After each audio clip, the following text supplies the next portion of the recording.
Welcome to our continuing series, Evenings with Sraddhalu. Today we thought we would open the session to questions from anyone. I have one. Sri Aurobindo tells us, pray to Mother, surrender to Mother. What if we pray to Sri Aurobindo? And then what if we pray to Sri Aurobindo and Mother?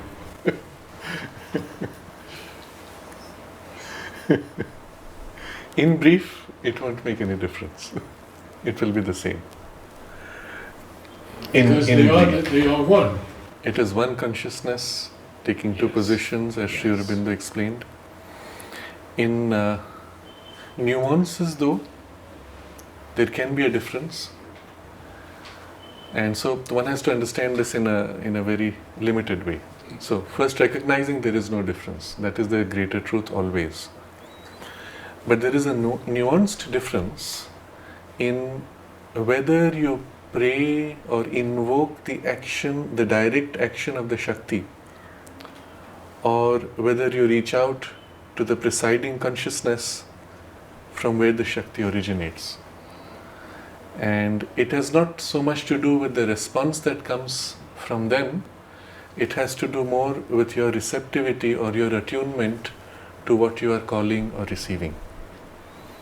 I will just give an example here which will elucidate the kind of difference that it can make. There used to be one Pandit Neelkant Shastri from Rameshwaram, who was a tantric and a very famous upasaka of the Divine Mother, practitioner of Sri Vidya. And for various reasons, somehow he had come in touch with the Mother through Sat Prem and through others. And when he came to visit the Mother, she had given him a space to stay during his visit, and also a space where he offered to help her with his knowledge of the ritual invocation. And so she said okay, and he did a certain puja invoking something for Mother's protection, and she said it made a difference for her physical body. Not that she needed anything, but on a physical level, an action which had a physical access.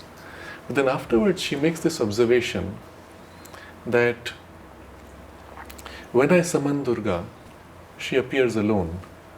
When he summoned her with his mechanism, his ritual process, she came with her army. And she saw that as a distinction in the manner of the summoning. Now, she could just as well have summoned with the army, if that was her call. But it's just in the act of the call, that was the first response. The difference of the mechanism, the mechanical machinery or technical call, which would be the character of the Tantra, through ritual, through process, was that it gave access through a means, and the means defined the access in terms of the full impact of the presence with the army. And so my point is, in the distinction you make in your consciousness, they represent two aspects of the divine. And in the act of calling, in the act of entering in relation, if you are conscious of the aspect it represents, it is that aspect which is highlighted in the response, primarily because that's your access, that's your opening, that's your first relationship set. When you invoke the Mother, the difference is this, that by definition, even in your understanding, it is her energy which is in you and around you. It is her energy that is working in the universe. Her presence is right here, as intimate as the energy that's flowing through you. I will even take it a step further. If you are conscious of that, most people are not conscious, but one can train oneself to become conscious of that the working of energy in your body, even as a prana energy of a relatively gross kind, is eventually a condensation of the working of the energy of the Divine Mother. In a less awakened state, more mechanical certainly, but still. The working of the intelligence within you also is the working of her intelligence, her knowledge, her power, and so on. And if you're conscious of that, then your relationship with the mother is something extremely deep and intimate. And the call, therefore, for her intervention is felt immediately in intimacy, in closeness with the situation as necessary. If you were to enter in relation with Sri Aurobindo's presence or the aspect of the two that he represents, then the nature of the contact and the experience also might be, to that extent, biased to represent that aspect of a presence, peaceful, static, holding, containing, supporting, or even as the source of the action, because that's the relationship we have set. Now, it could equally happen that for somebody, Sri Aurobindo represents this. And that's only because one has chosen that to be the relationship. But in the way they arranged the relationship with the sadhak, they chose this double aspect. He put the mother in front as the conscious, active power of his own consciousness, and made her the link and the mediatrix. And therefore the result of that invocation is a direct, immediate, much more intimate action of force felt in that way. Generally, I call both of them Yes. at the same time. Almost always. Yes. And equally, one could set a relationship where each is in the other. As I invoke the mother, it is Sri Aurobindo who is in her. Yes.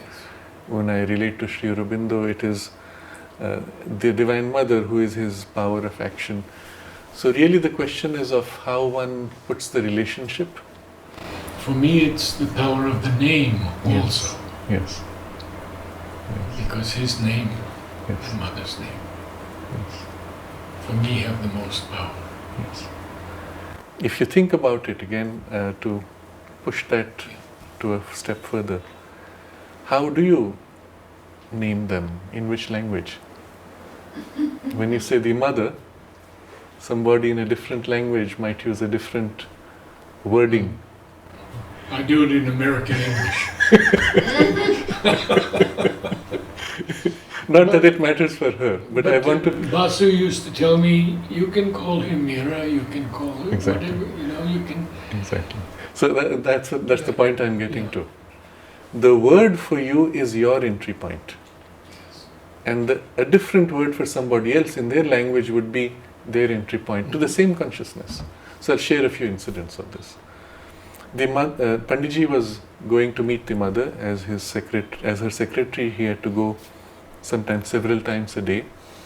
And on one special occasion, I think it was his birthday, as he was concentrating on his contact with her, going up the stairs in full concentration, preparing himself, spontaneously in his consciousness, the name of the mother was repeating. And because it was felt deep in his heart, it formulated itself in his native language, which is Konkani. Konkani. And so from the heart, the formulation was Avai, Avai, Avai. That meaning mother, mother, mother.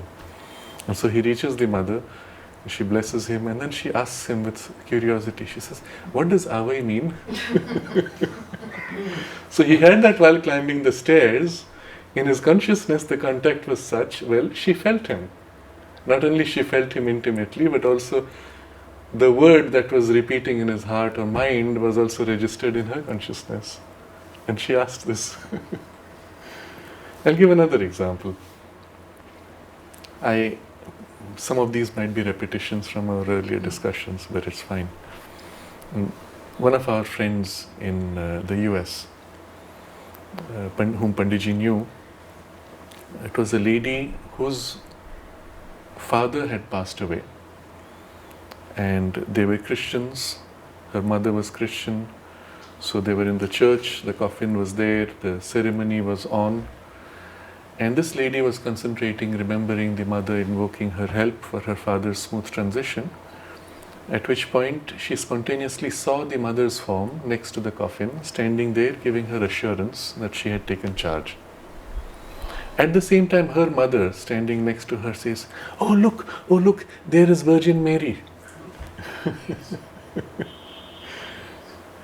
And so the frame that one holds, whether in wording or taking a step further in concept or idea, is still your gateway and entry point to the same divine presence ultimately.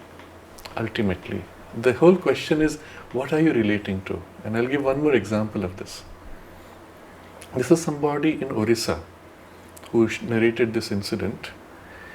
He is a devotee with deep devotional contact with the mother and part of a lineage which is connected with the Jagannath temple and some of the deeper tantric rituals involved with the deities within.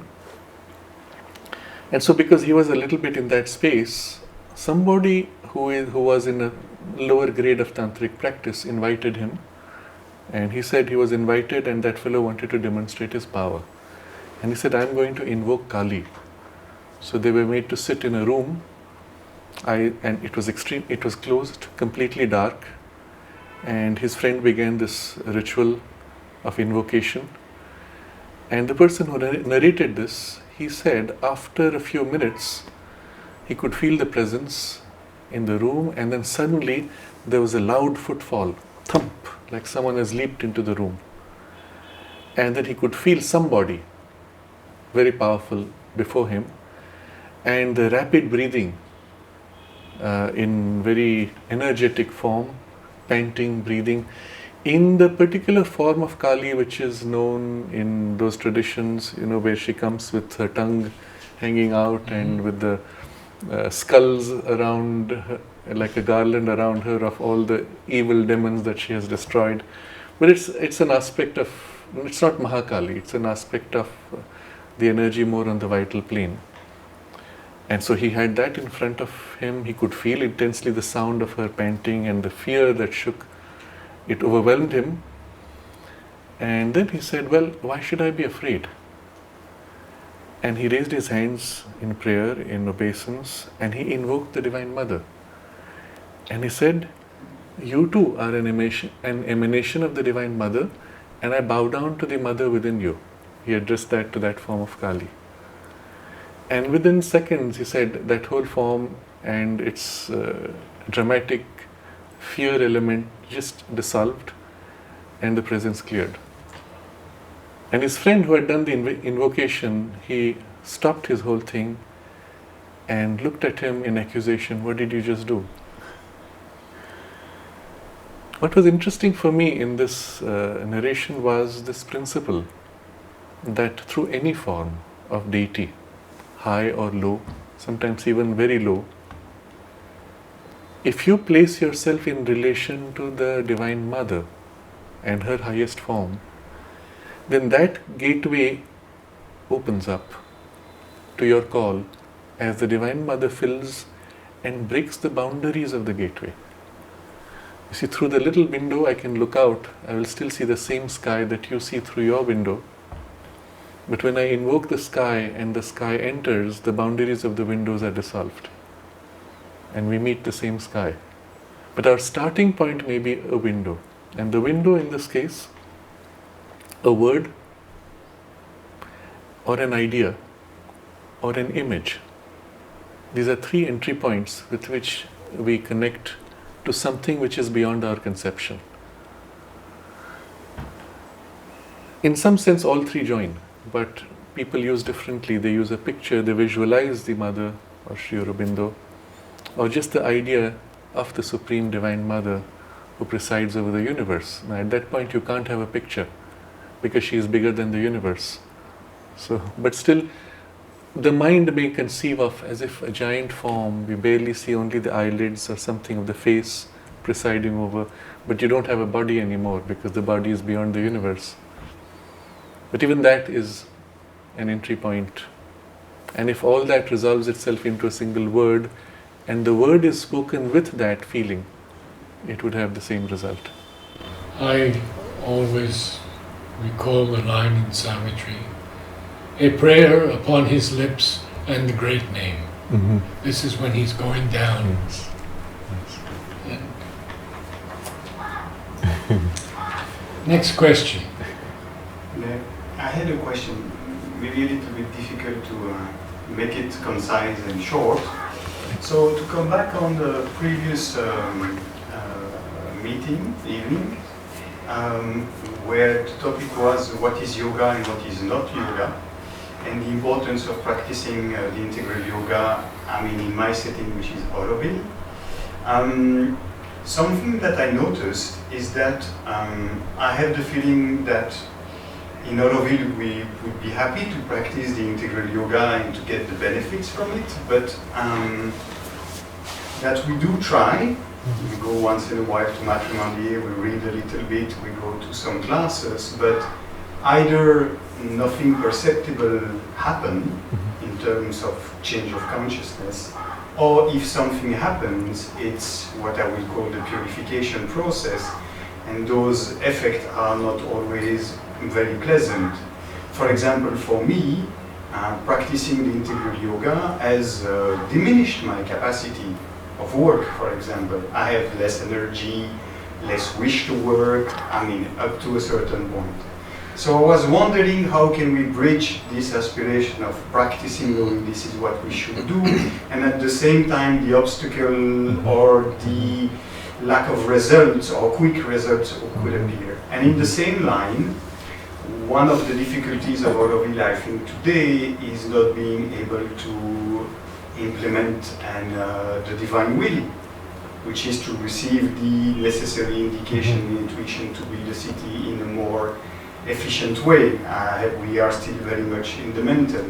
And it's with the same problem, is that I have the feeling we try to perceive it, but nothing really seems to percolate, or some heard a lot of things, but you really doubt from what source they're in it.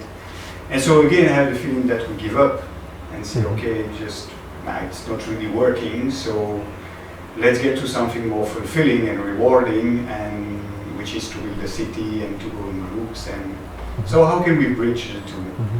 The importance of self-discipline seems to be not emphasized enough, I think, Yes. when we speak about integral yoga and the effort.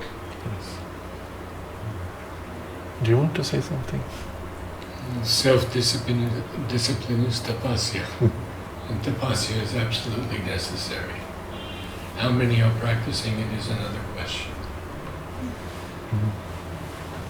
In my experience, in those early days, Mother's force was so powerful that it carried us through anything and everything. It carried us through times when there was no electricity and 40 degrees, which is almost today. It carried us through lack of food and the insects, the goats, the snakes, everything. There was a protection around everything. When I go there today, I find a very disparate group. A few very devoted souls, and there was one man last week came to me, and he, after the Om choir, and he said, I come to Auroville every year for two things, the Matrimandir and the Om choir. But Savitri Bhavan has a power, a great power, and the halls and the walls are filled with that power from all these years of chanting Om. And for what Sraddhalu has put into it. She has done great work. I've heard from my daughter, Shally, that people who came in the early days and were happy with the Keet hut and a small room, now they come and say, what kind of beautiful accommodations can I have? So you can see there's a difference, and I believe that it's this working of the mother to bring all different kinds together, to bring about the harmony that's necessary. The one point which can be an indicator of the way forward is your observation about the presence that you feel even in the bricks, in the Savitri Bhavan, in that room, but generally in the whole space. Oh yes. And we can't say the same of all other buildings in Auroville. And it was a bit of a surprise for me once when I went to one of these places where people have to go for work, formal work. Entering it, I didn't know what it was, but I found something odd. It felt like I was entering a government office. And it's only later I realized what was I missing? I was missing the presence. I could have been anywhere in any government office. People were doing their functions efficiently, the computers were there, people were polite, helpful, we were in a sequence, you sit until you are called. But that's all. And it took me a while to recognize that it was something missing which I noticed rather than... And then the question could be asked, why is it so? Maybe that's one place where a lot of people, a lot of traffic was taking place. But it need not be the case. What could have a lot of traffic and still have a presence. So it would have something to do more with the way the people in that space relate to the work itself that they do, or relate to what role they play in Auroville, or relate to the concept of Auroville itself. So it helps to begin with to have the concept of Auroville as a sacred space, and not only a space where we will serve the Mother, but a space where something is happening for the divine action on the whole earth. First level, as a concept, already that will begin to make a change for everything. The second thing would be how you relate to the space of that work or your role of work that you're going to do. And it could be simply, I'm here because I have to push these papers, sign these forms and get those things going.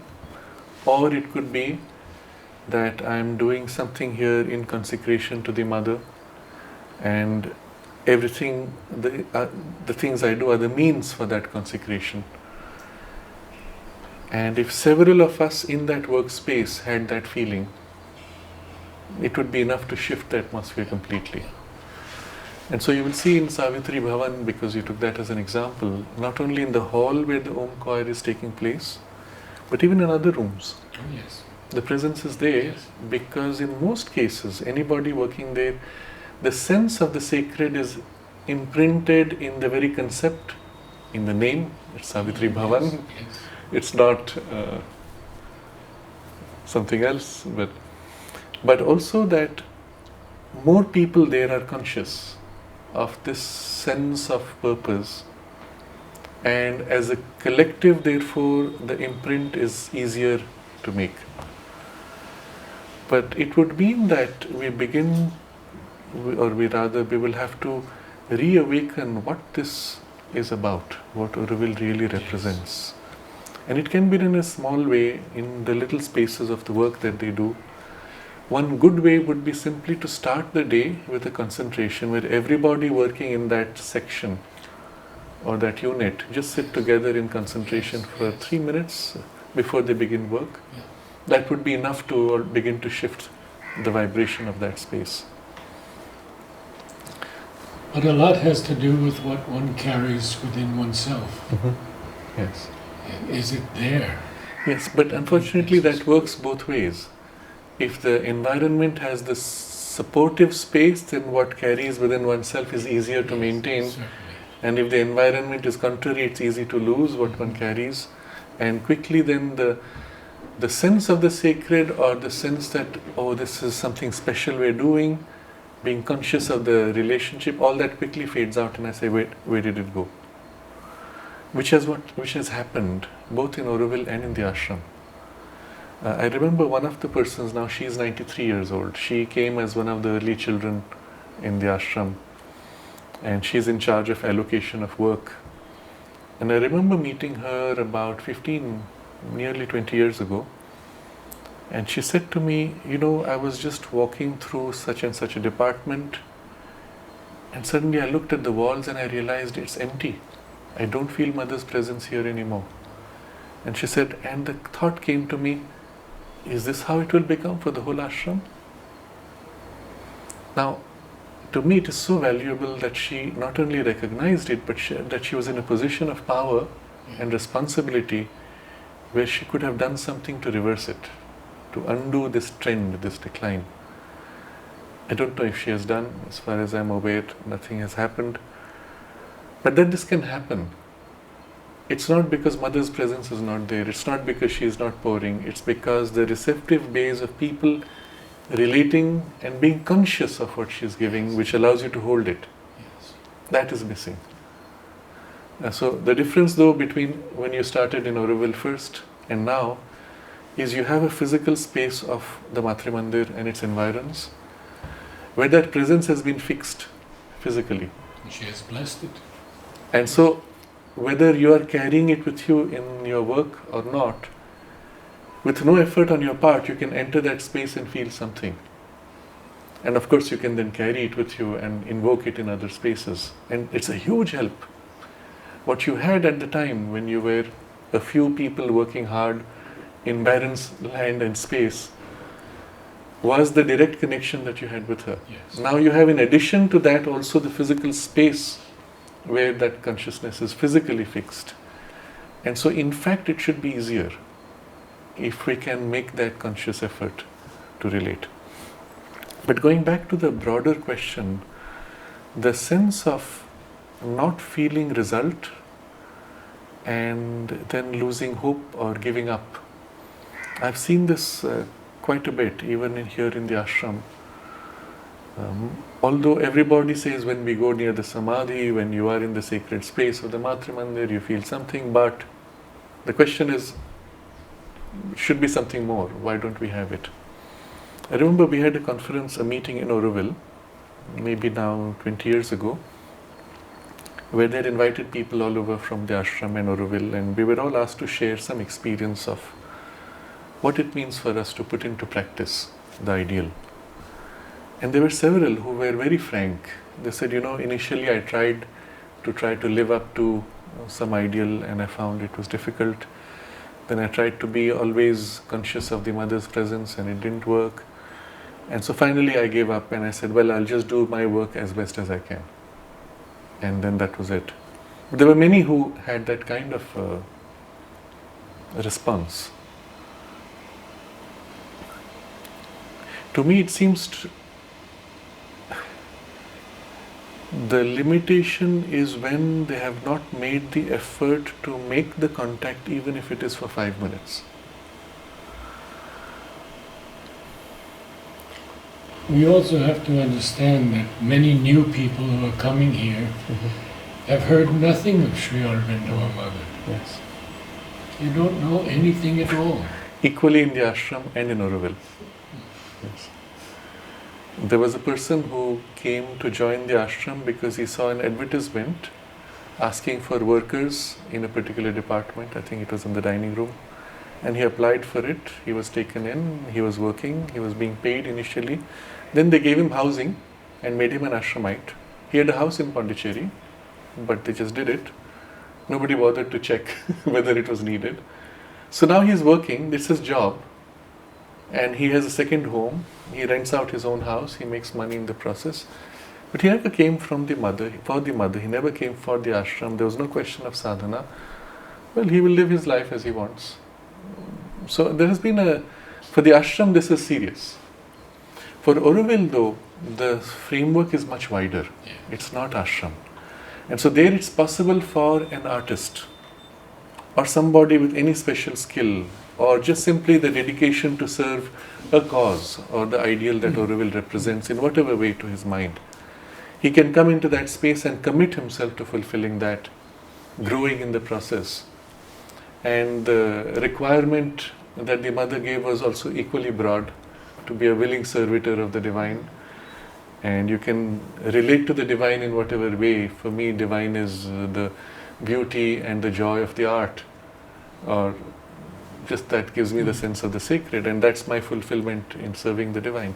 That's okay, that's equally acceptable. But the framework being much broader, one is not required necessarily to know about Sri Aurobindo and the mother, as long as one has that relationship. Mother did say it, but if they don't know about yoga, Yes. she was quite clear on Yes. So there has to be some practice. that. If the foundation of Auroville, remember, is a spiritual basis on which human unity can be realized. If it has to be a spiritual basis, then there has to be some attempt to become conscious of and deepen the relation with the spirit. Whether with Sri Aurobindo's and mother's name and teaching formally known or not, that effort needs to be there. I'm putting it on a very abstract level. And if that is there, the rest will happen. If that is not there, then one is in It trouble. will take a lot more time. Yes. Yes. And I think patience is so important in Auroville, to realize that this is a long, long process. And we have to be patient with ourselves and with others. Yes, I suppose. There is an angle though. It need not be so long. It should not have been so Should not long. be so. And I give an example of another spiritual religious tradition which is reasonably well known and highly respected in India. They set up a community in near Pune, and they took Auroville as a model to create a space where people could live in an ecologically sustainable community life, which would be based on their spiritual practices, teachings, their teacher, and so on, and to be able to house 1,000 people. They did it. They made an artificial lake, they made their buildings, they are the equivalent of the Matre Mandir, not as a sacred space, but as a building which is like the central building around which their life is organized. Housing 1,000 people, it took them about 8 years to complete the whole project, from land acquisition to completion. Today they house 1,000 people. Doesn't take so long. Doesn't take so long. If you are organized, if you are working in collaboration. Now, when Mother had started Auroville, she had put somebody in charge as the administrator. It was Shyam Sundar. The fact that you have an administrator who's working and directing, guiding, is a great help in resolving conflicts and decisions. If you look at what happened subsequently, there was an attempt to create what they call collective decision making. This is extremely attractive as a concept. It's attractive like the ideal of communism. Somehow all of us together, we will all be equally together in committing ourselves, and somehow together we'll manage to come to a decision. But it doesn't work. It does not work. And that has been one of the biggest reasons for the delays in Auroville. And yes, of course, your statements are valid, we need patience and all that, but there's a point beyond which we could say the approach we make is broken. It doesn't work. And let's now get rid of our patience and try to change our approach to fixing things. Otherwise, the patience becomes an end in itself. And I was speaking not of people satisfying. who are already devoted to Mother, yes. not the general mass. Yes, but even for them, if we see that something is being attempted again and again, and it's far less efficient than elsewhere, with a spiritual foundation, we should be more efficient than elsewhere, where the primary drives are desire, ego, and some intellectual shared objective. And so with a spiritual foundation or shared ideal, we should be able to get so much more done, which is what happened in the early days of Auroville. Yes. What you did, you in plural, the group that was working there, you cannot do even today if you bring people and tell them we will pay you money. And you were given that task without being paid money. Okay? Giving up everything else, giving up all comforts. Let's all gather in a desert and start planting trees and building a township which we might not see in our lifetime. And in spirit of conscious consecration and service to the Mother, whom you will not meet except twice a year or 3 times a year in a darshan, when she stands at a distance, and with whom you can have no direct communication or correspondence except through one of the secretaries once in a while, you will not get people to commit to that. It's the spiritual power given and the spiritual commitment at the heart of each one of those early Aurovillians which made possible what was done. And the base was made at that time, upon which today's growth has taken place. I wrote to Mother when we were going to start the excavation of the Matrimondia, and I said, should it not be done with Aurovillians? And Mother said it would be better if Aurovillians did it all instead of hired labor. We went the other way, but but it was a huge work also, and she understood that. So coming to the question here,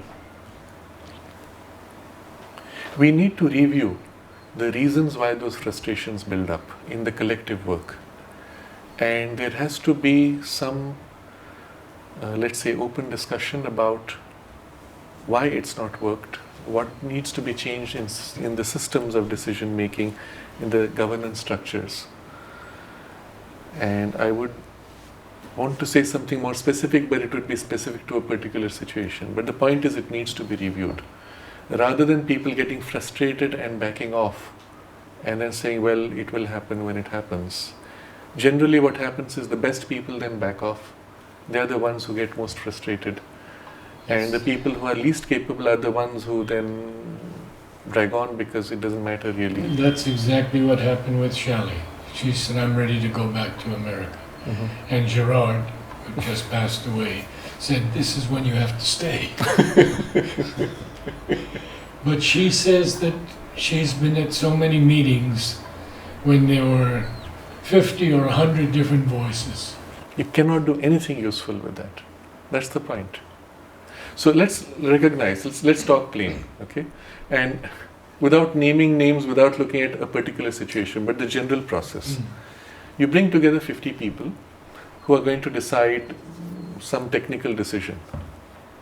Obviously, out of those 50, 3 or 4 or 5, let's say, will be technically not only qualified, experienced, but with the ability to now take the quick decisions and push things forward.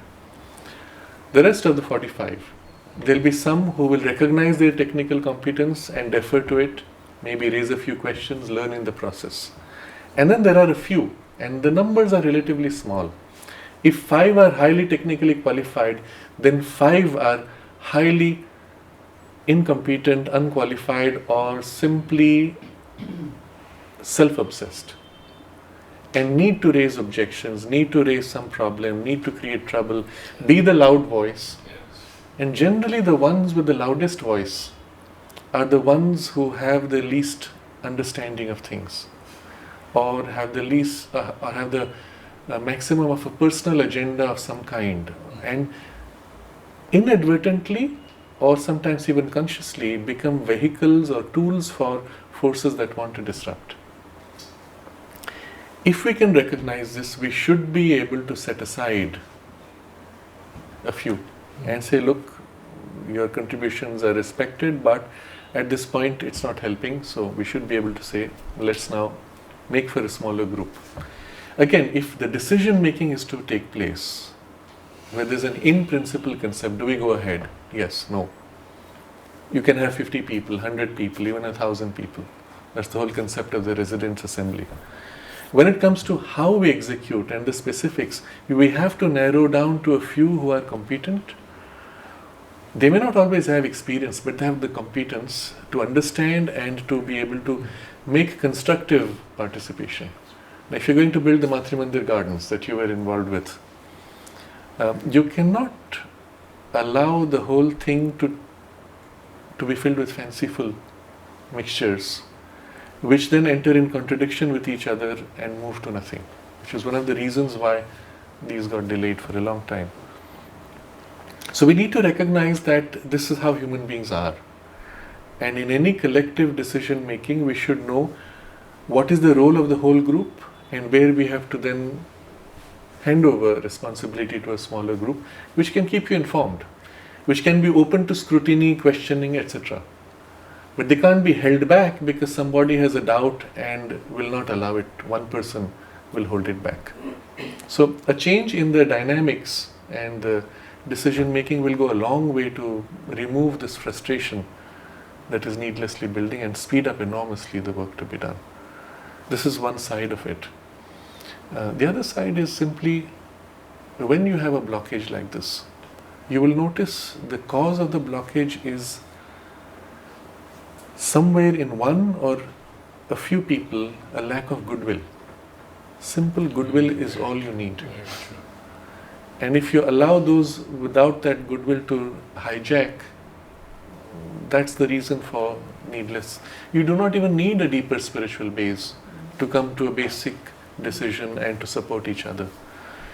If all of us took the position that I'm going to do my best out of goodwill to assist everyone else, just that is enough to shift, break the blockage. If you had a deeper spiritual foundation, the whole thing should move smoothly. So let me give an example of what spiritual teamwork would be like if we were all to some extent open to the spiritual presence, however little, and with the base of goodwill to each other. Then it's as if the team working together for the same work, each one as they do their work will find themselves spontaneously synchronized with others. They need this, someone else needs that, and things will sync, somehow fall into place. A third person comes in who offers exactly what is needed, problems are solved. That's the way spirit works. And that's the way you have experienced things in those days, isn't it? Absolutely. You want to share something of that, how it works? Well, I think the first thing was that I was a bit of a taskmaster. And I insisted that everybody work the minimum 6 hours a day, which Mother said was the absolute minimum. Most worked 8 and 10 of their own because they loved the work. And one would work on hibiscus, another would work on another plant. There was such a harmony there. And many people came through, and I wrote Mother a letter and I said, would you give your blessing to all these new people who want to work in the nursery? And Mother wrote back, if people come in harmony and goodwill, there is no need for my blessings.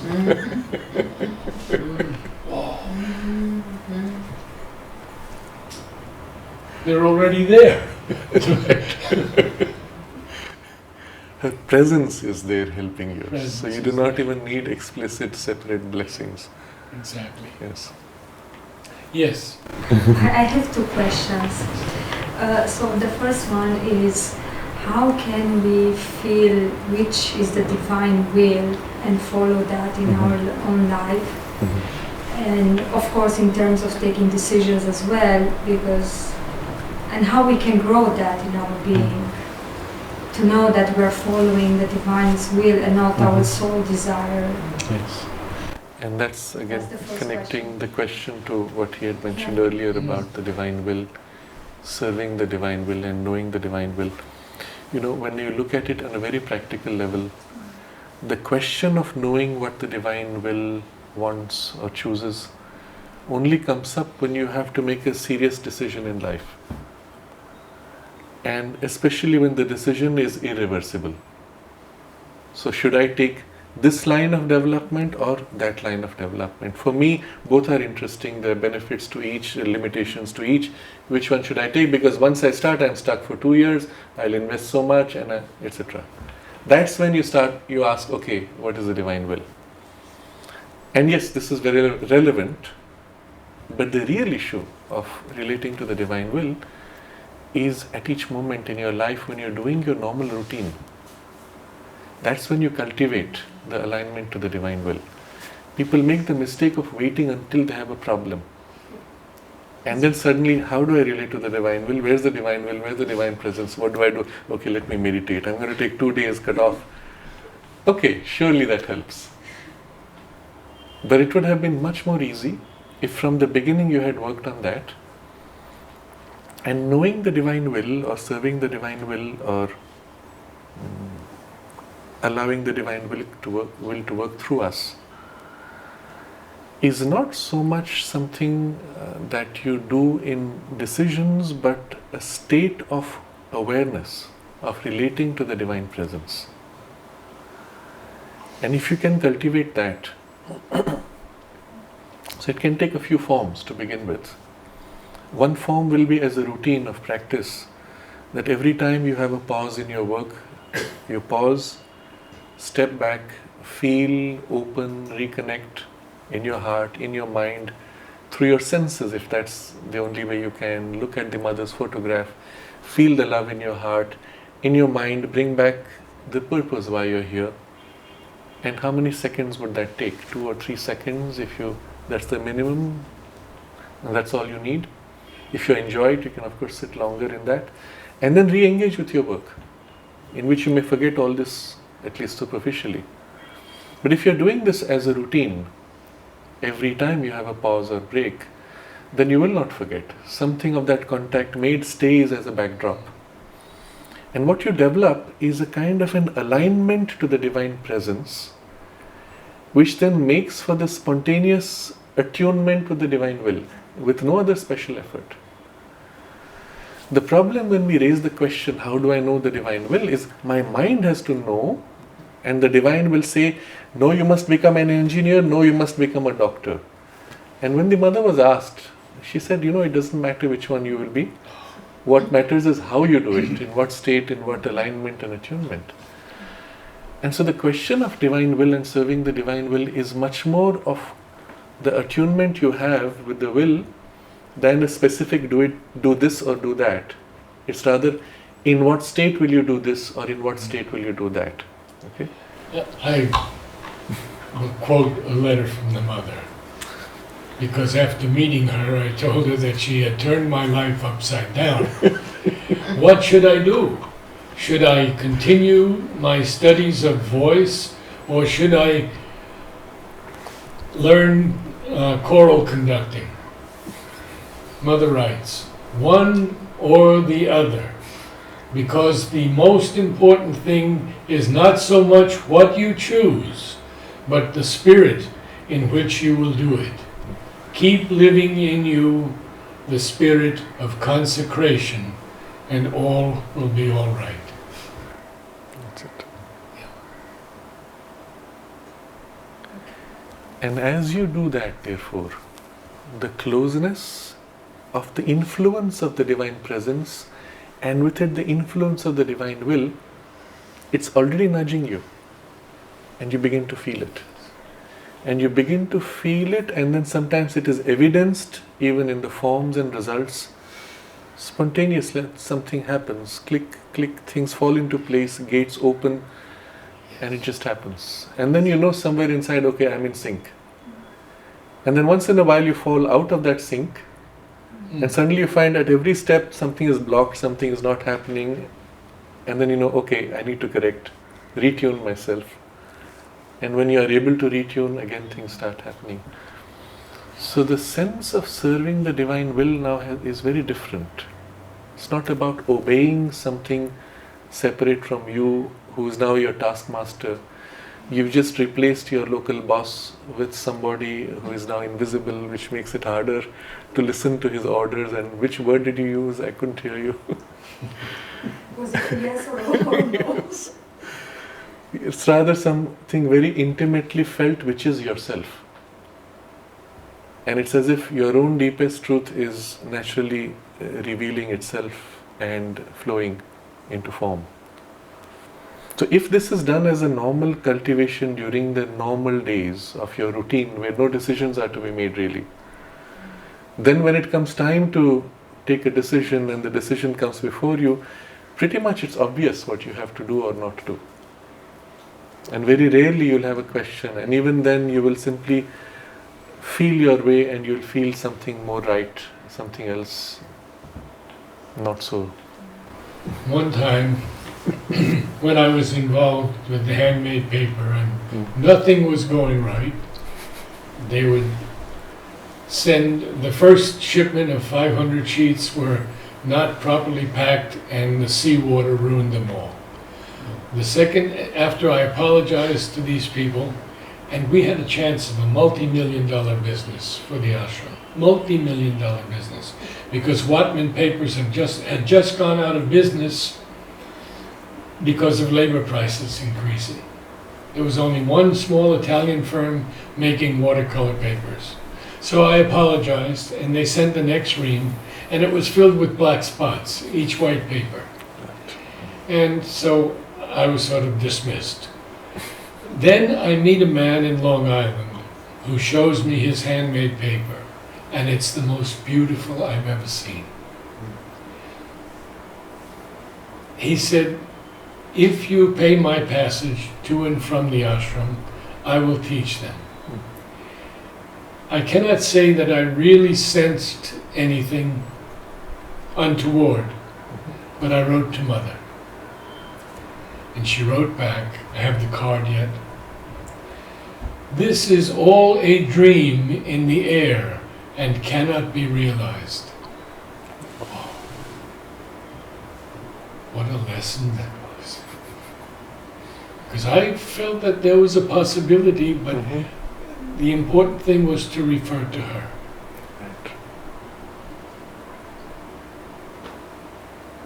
And we can do that now. Yes. Every moment, every day.